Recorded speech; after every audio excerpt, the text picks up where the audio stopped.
Yako basi.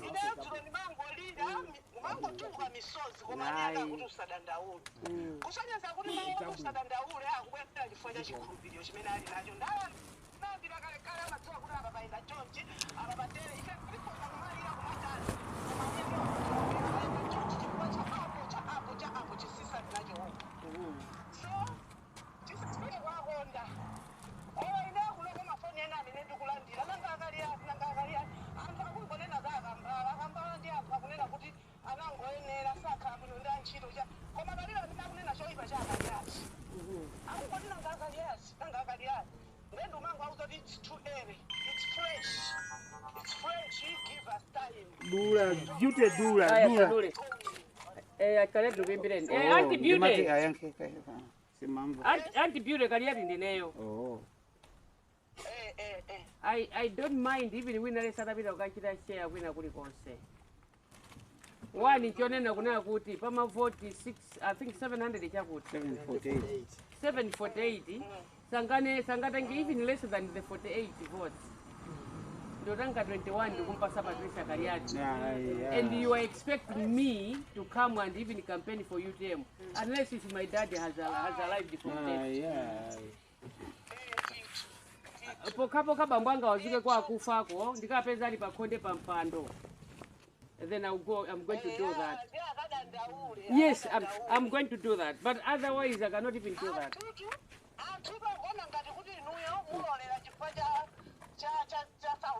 Aiso sa ndiboso. Aiso mwina soma 41% sawa semwe. Anarela izinto zokuthi ziyibike. Adose ndimakira nawo nalazi zake kai. Ajina kaba ajina ka ukelele. Ajina Felix Njawalandi zake, Kwesi ndi zake. Osaja mana udalala zake. The only way should I suffer because of the legacy of Jirima? I cannot do that. I cannot.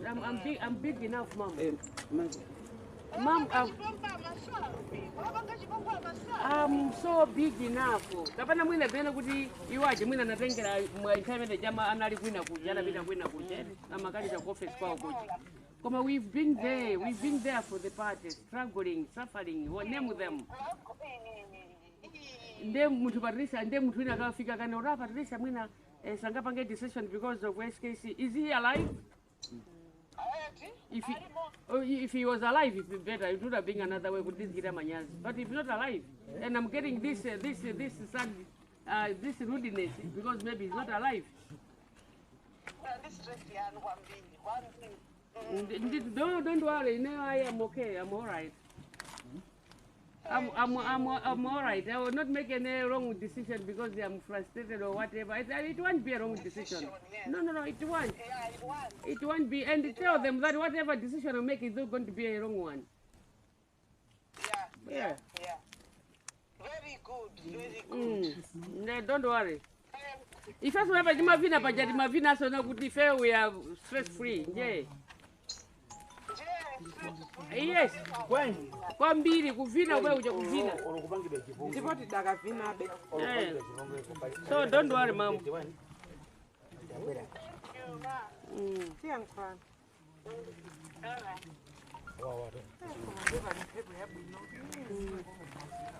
Akwene tumati ngokupasa nimone.